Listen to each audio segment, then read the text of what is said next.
Good day everyone, my name is SANJEEVANN and today I am presenting case application 1 from chapter 14, Healthy Fast Food, a case study on control processes. We will explore how Chipotle Mexican Grill managed a massive breakdown in organizational control and answer discussion question 14.11 regarding the strategic necessity of revising food handling standards.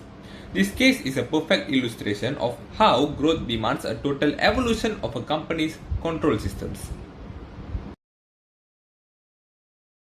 Chipotle entered the fast food scene with a bold mission: food with integrity. This meant fresh, non-GMO, locally sourced ingredients and naturally raised meats. For many years, they effectively met this promise. However, as the chain scaled to over 2,200 locations, they hit a major roadblock. The textbook reminds us that offering fresh food on such a national scale makes quality control extremely difficult. The very thing that made Chipotle special is decentralized sourcing, created a risky and complex supply chain challenge that they were not prepared to control at that volume.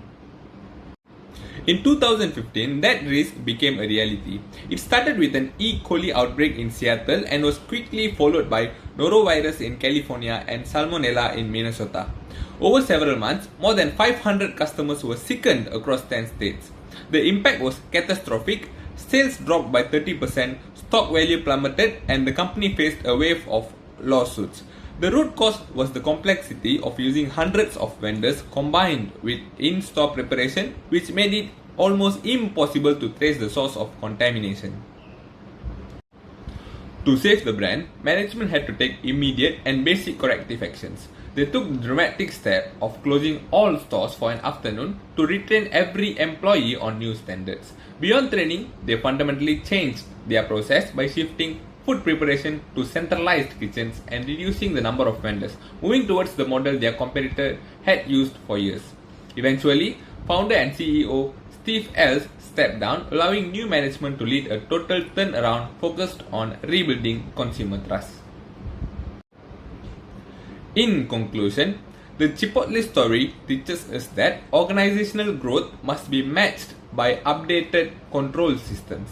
Under new management and these revised, simplified standards, sales are finally recovering. They prove that in the food industry, control isn't just about efficiency, it's a social and ethical responsibility. Thank you for your time.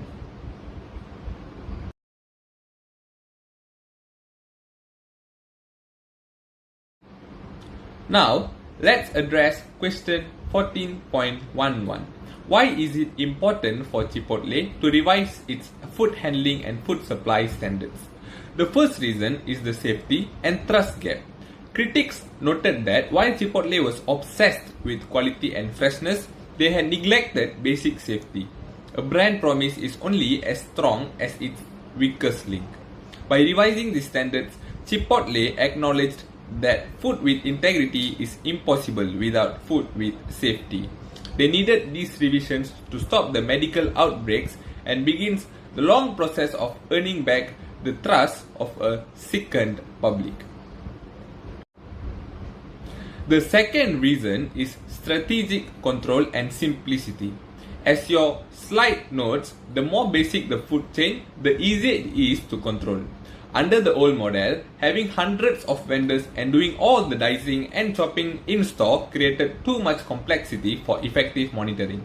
By revising standards to include centralized sourcing and pre-prep kitchens, Chipotle moved to a high control model.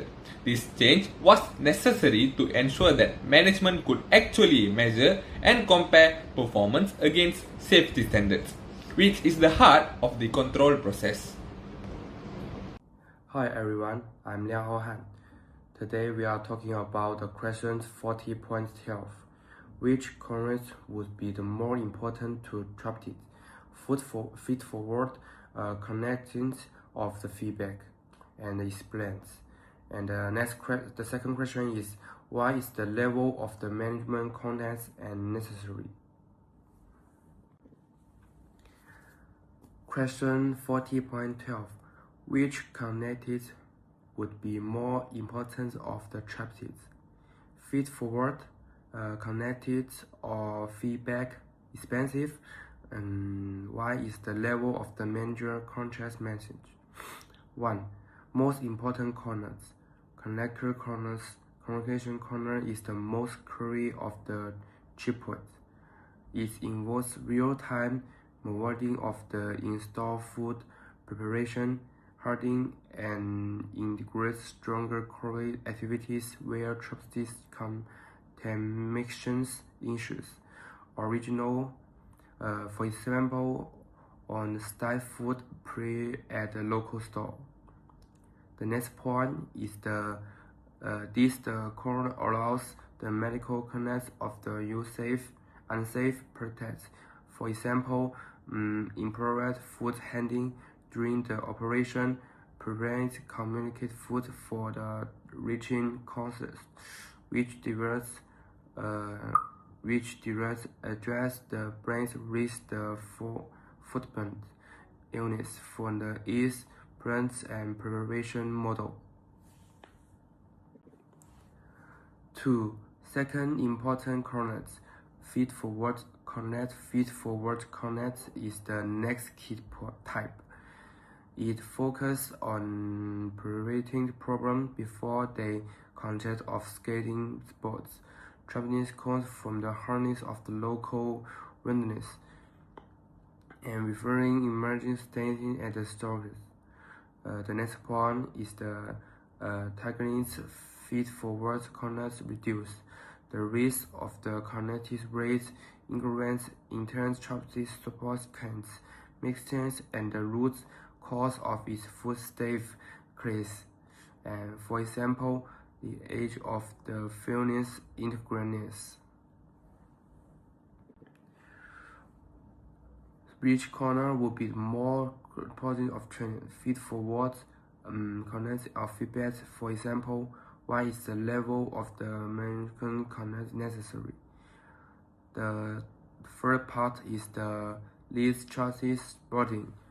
Feedback and connect feedback control plays on only a surprising role.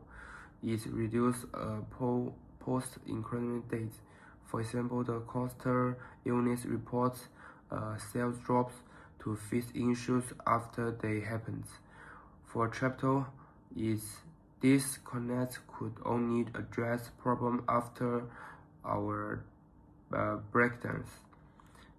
For example, the localities, reputational, and damage, rather than prevent of them.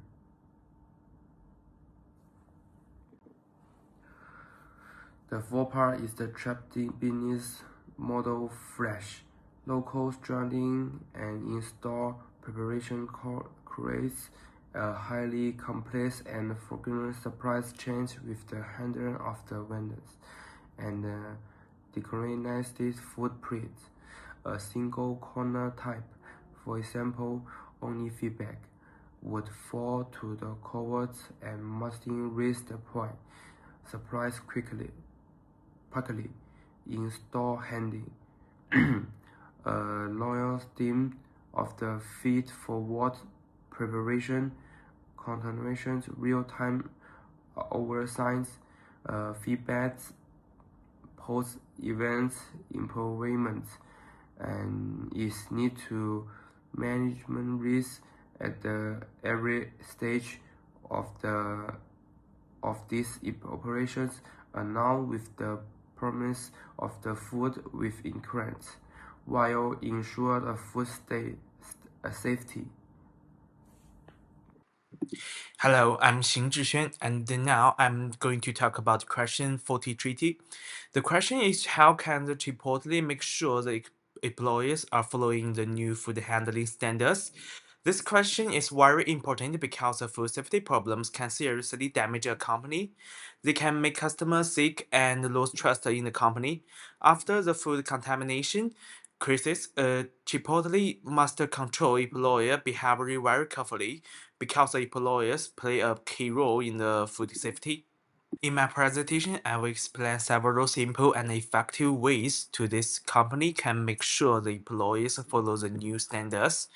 There are clear rules and written standards, training and education, supervision and daily monitoring, rewards and discipline, and using technology. So this company must have clear and written food handling rules. Employers cannot follow rules if the rules are confusing or unclear, so the company should write simple and clear instructions. For example, rules should explain how to wash hands, how to store food, and how to clean the kitchen. These rules should be posted in the kitchen and work areas so employers can see them every day. When the rules are clear and visible, employers are more likely to follow them. Second, this company must provide regular training for employers. Training helps employees understanding why food safety is important, not just what to do. New employers should receive training before they start working. Old employees should also attend refresher training to review the standards. Training can include videos, demonstrations, and simple tests to check understanding. When employees are well trained, they are more confident and make fewer mistakes. Third, supervision and daily monitoring. Managers must actively supervise employees. After training, the company needs to check if the employees are following the rules. Managers should regularly check how the employees handle food during the daily work. For example, they can observe hand washing, food preparation, and cleaning. And the management can make a checklist, use a simple checklist for opening and closing the store. For example, is the refrigerator at a correct temperature? Yes or no? Employers must check and sign. If the managers only check sometimes, the employers may not take rules seriously. So the store managers should spend time in the kitchen. They watch employers work and they give advice immediately if someone make a mistake. Daily monitoring helps employers understanding that the food safety rules are always important. Fourth, the company should use rewards and discipline together. Employees who always follow food handling standards can receive rewards. For example, rewards can be prize, bonus, promotion opportunities. At the same time, employees who repeatedly break rules should face the punishment. This shows that the company is serious about the food safety. Last one is using technology. Technology can help a lot in making sure standards are followed. Here are some examples. Smart sensors. Put the sensors in fridge and ovens. They can check the temperature automatically. If it's too hot or too cold, the manager get a text right away. No more manual checks. Training apps. Learning on your phone. Use an app for quickly lesson and fun quizzes. You can learn whenever you have time. The digital checklist lists. Use a tablet instead of paper. Tap off the screen when you finish a task. The system saves everything for you. In conclusion, employers are the key to food safety at Chipotle. To make sure employers follow new food handling standards, Chipotle must use clear rules, training, supervision, feedback, and rewards. When the employers understanding the rules and feel responsible, food safety will improve. This is not a one-time job. It requires a continued effort from managers and every employees. By doing these things, Chipotle can protect its customers, rebuild trust, and become a stronger company. Now we move on to the question 14.14. So the statement is actually the more basic the food chain, it is actually easier to control here. This question actually refers to the idea of keeping production flow simple, and this can actually explain by making sure that the choices of the suppliers is basically specific and the product distribution as well, making it easier for supervision. On the other hand, handling of the food chain requires centralized system to ensure that the quality is up to the standards of the actual company's goal. We do understand that when food chains are divided into several branches, we want to make sure that each branch of these still carries the same standards that the actual company wants. Looking back at Chipotle here, for example, the main obstacle of the company during that time was giving out fresh foods in large scale. Large scale quantities of food making it very difficult to supervise the entire operation. So several changes have to be made regarding the food testing process and the food handling to prevent further contamination from happening again. Now, there are several managerial advice that can be done. First, it's measuring the performance. So this is actually part of the control process where the management or the supervisors in the company able to see and compare the actual performance of the employees and the company itself with the actual standards that the company upholds. The key here when making such measurement is to make sure that any such deviations or anomalies can be detected and corrected. There are several methods that can be done in measuring performance. First, it's the personal observation, directly observed by the managers towards the employees. And there's also a second method, which is the statistical reports. This also concludes in collecting data from surveys, feedbacks, and other digital reports. And the key here is to basically simplify the results of the performance itself. And the third one is oral reports, and this can be given in oral way by the managers, or let's just say towards the employees, or it's the other way around. So it's just basically giving feedbacks directly with conversations. And the last thing is, of course, written reports. This can be included in daily journals or during the shifts of each employees. They can basically write down what they have achieved throughout the entire day for the managers to see and compare. The second managerial advice is keeping the organization structure simple. So it's actually a very common way where in a company, employees would often ask permission or guidance from their superiors. For easier and efficient decision making, this can be done by minimizing the hierarchy inside the company itself. The key here is to actually give a proper construction flow of orders. When one manager is able to give the same orders to the other employees, the job efficiency would be faster compared to when employees have to report to several managers or supervisors in the company. This will actually take more time and sometimes create confusion.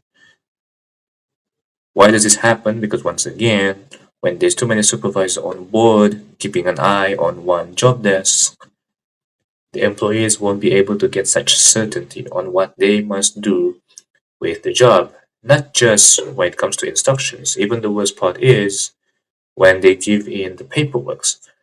Struggling to maintain a proper flow of order can disrupt the actual production process and thus not achieving the quality of the product that we wanted. The last managerial advice is less diversification of products. While diverging the types of products may enhance sales and creativity for the company, but this actually creates more standards for each products and it's actually harder to control. A single flow in input is not efficient and not enough to create the various types of product needed. So what can be done is the company itself start reducing the variation of the product by analyzing the customer preferences. The products that doesn't contribute much to the revenue and the sales, which means that the product is not familiar or popular among the consumers, those types of products can be stopped for their production. And the resources that are used to make these types of products before can be used to create the other products that is way more popular, and we are talking about opportunity cost here. If we are able to maximize the opportunity costs for the products that are way more popular, this could also create a way more less cost of production for the company. Thank you. So the next question is question 40.15. The question is, what roles do social responsibility and ethical behavior play in ensuring that controls are appropriate and working? So I divided the answer in two parts. The first part is the role of social responsibility, and the second part is the role of ethical behavior. So let's go to the first part, the role of social responsibility in control system. First, broadening control metrics. Social responsibility ensures that control are not limited to economic profit. It forces the organization to implement social and environmental audit alongside financial ones. For example, a control system is only considered on working if track safety record, pollution levels, and community engagement, not just revenue. So the second one is external accountability. Social responsibility acts as a form of external control. Organizations committed to CSR are often subject to scrutiny by external stakeholders, NGOs, local communities, or customers. The external pressure ensures that internal control, like waste management protocols or labor standard checks, are strictly enforced to avoid reputational damage. The last one is the long-term risk management. Social responsibility control prevent long-term liabilities by ensuring that operations are sustainable, ensuring supply chains are free of forced labor. The organization avoid future legal and regulatory penalties. A control system that ignores social risks is effectively broken because it leaves the company vulnerable to scandal. So the next part is the role of ethical behavior in control system. First, normative control. Rules and bureaucracy, formal control, can only go so far. Ethical behavior creates a system of normative control where shared value and peer pressure guide employee behavior. When a strong ethical culture exists, employees self-regulated, doing the right thing when no one is watching, which is make a formal control more effective and less costly to enforce. The second one is prevention of data manipulation. Control systems rely on accurate data. Without ethics, managers might manipulate performance report to meet the target. Ethical behavior ensures the integrity of information, guarantee that the feedback manager receives is accurate and to the control are actually working rather than just appearing to work.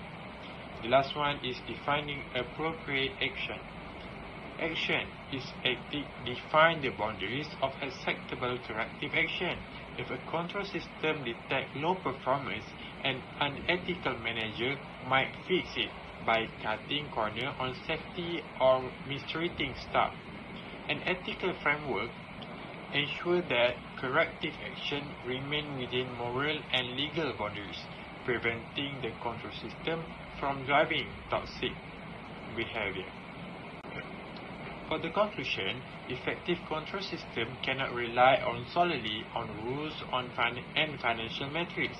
Without social responsibility, a control system might efficiently achieve harmful goals. Without ethics, the information feeding the system is unreliable. Therefore, these two factors are not just optional addition, but are essential components that validate the legitimacy and accuracy of the entire control process. That's all for me. Thank you. Okay. Hello everyone. My name is DANISH PUTRA, and today I will be presenting a summary case, balancing positive reinforcements and accountability. In this presentation, I will be applying concepts from Chapter 14, Controlling Work and Organizational Processes, specifically looking at the challenge faced by Chipotle Mexican Grill and how they manage their control system. Okay, for the second slide, let's look at the two contrasting management styles when it comes to controlling work. On one side, we have the positivism approach used by firms like BCG and PwC, This approach focuses on strength, praise, and celebrating small victories.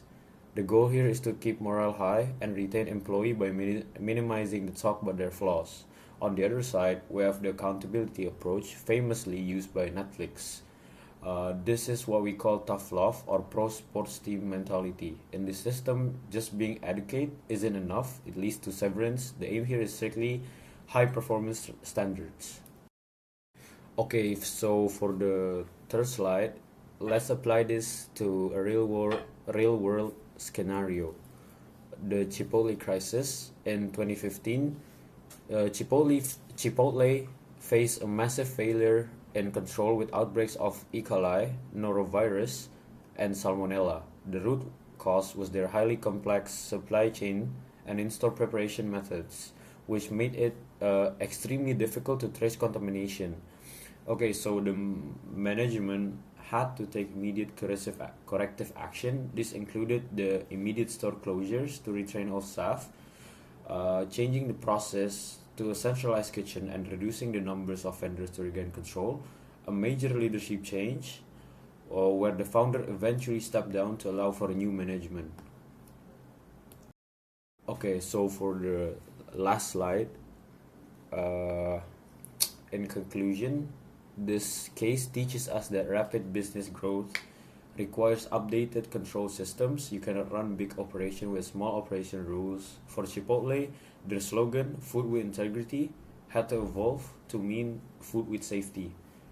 The outcome, under the new management and these revised standards, the company stabilized and sales are now recovering. That concludes my presentation. Thank you very much. Have a good day. Good day, everyone. Today I will be discussing question 40.60, which asks whether controlling employee performance is an important responsibility of managers. My answer is yes. Managers are not only responsible for planning and setting goals, but also for guiding employees and ensuring that their performance supports organizational objectives. Performance control play an important role in management. By monitoring employee performance, managers can see whether employees are working effectively and efficiently. This helps ensure that daily activities contribute to the overall success of the organization rather than moving in the wrong direction. First, controlling employee performance helps ensure organizational goals are achieved. Manager can track employee progress and quickly identify any problem or delays. When issues are detected early, managers can take corrective action before the situation becomes more serious. Second, performance control improves employee performance. Feedback helps employees understand what they are doing well and what they need to improve. This encourages continuous learning and personal development, which benefit both employees and the organization. Third, performance control helps maintain work standards and quality. By monitoring performance, managers can ensure employees follow company policy, procedures, and quality standards. This reduces repeated mistakes and improves consistency in work output. Fourth, performance control increases accountability and motivation. When employees know their performance is being monitored, they tend to take their responsibility more seriously. At the same time, recognizing and rewarding good performance motivates employees to maintain or improve their performance. In conclusion, controlling employee performance benefits both the organizational and the employees. It helps organizations achieve their goals while supporting employee development and motivation. Performance control also helps managers make fair and informed decisions related to reward, promotion, training, or corrective action. Therefore, controlling employee performance is a key responsibility of effective manager. Today I'm discussing question 14.17. Should managers limit themselves to only giving positive feedback? Well, it's tempting to think that praise is enough, but the answer is a definite no. Some major organizations, like the Boston Consulting Group, have used positive feedback to boost morale and keep employees from leaving, but rely on it is exclusive risky. This is because of the control process, which is a three-step cycle where we measure performance, compare it to our standards, and take action. If we only talk about what's going well, we are essentially ignoring the control part. First, lack of development. Development helps them understand how to execute tasks more efficiently and grow professionally. Second, prolonged problems. If a reviewer ignores a problem, that issue will become much harder to manage over time. Third, unclear expectation. Employees may never fully understand the expectation required to actually succeed in the organization. Moving on to question 14.18, let's look at the specific risks of providing limited feedback on areas for improvement. The first risk is the failure to correct performance deviation. Without corrective feedback, employees remain unaware they are below standard. This causes persistent underperformance. The second risk is false sense of security. If an employee only receives praise and is later laid off or denied a bonus, it creates a massive disconnect between their perception and organizational reality.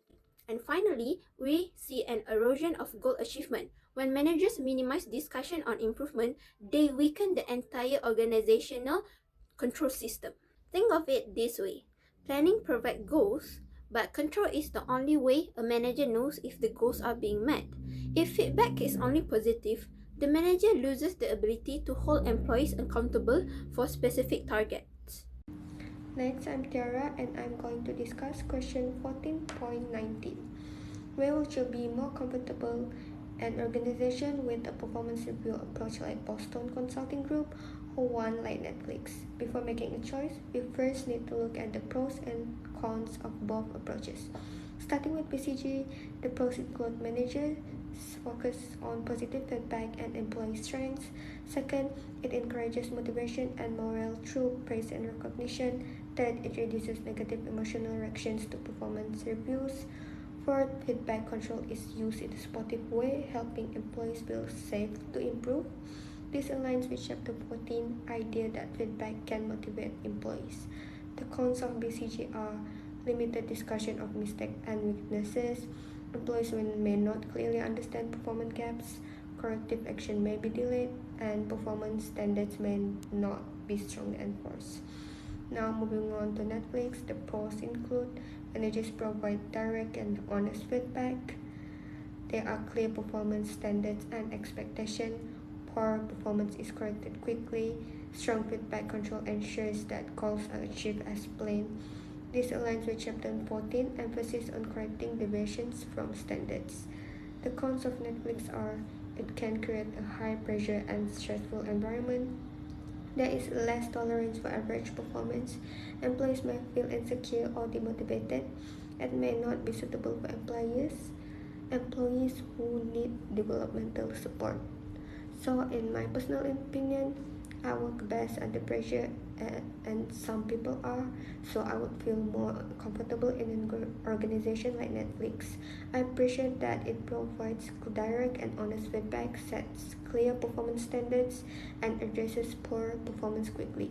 This type of high performance environment challenges me to push my limits, stay accountable, and continuously improve, which helps me achieve my full potential.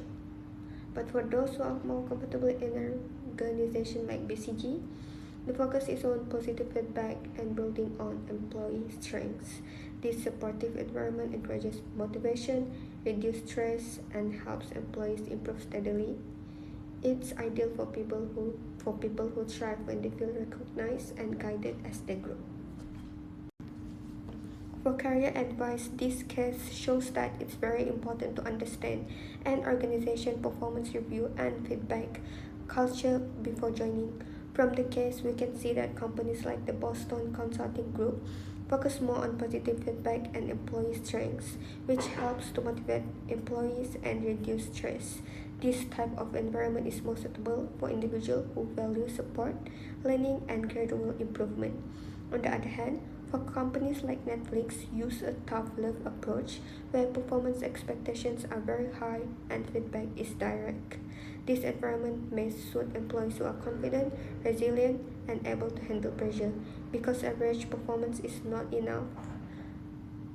Linking this to Chapter 14, performance control is meant to ensure goals are achieved and to correct deviations. So feedback, whether positive or strict, is unavoidable in any organization. The key takeaway is that employees should choose a workplace that matches their personality and ability to handle feedback, while also being open to continuous improvement for long-term career success. Thank you.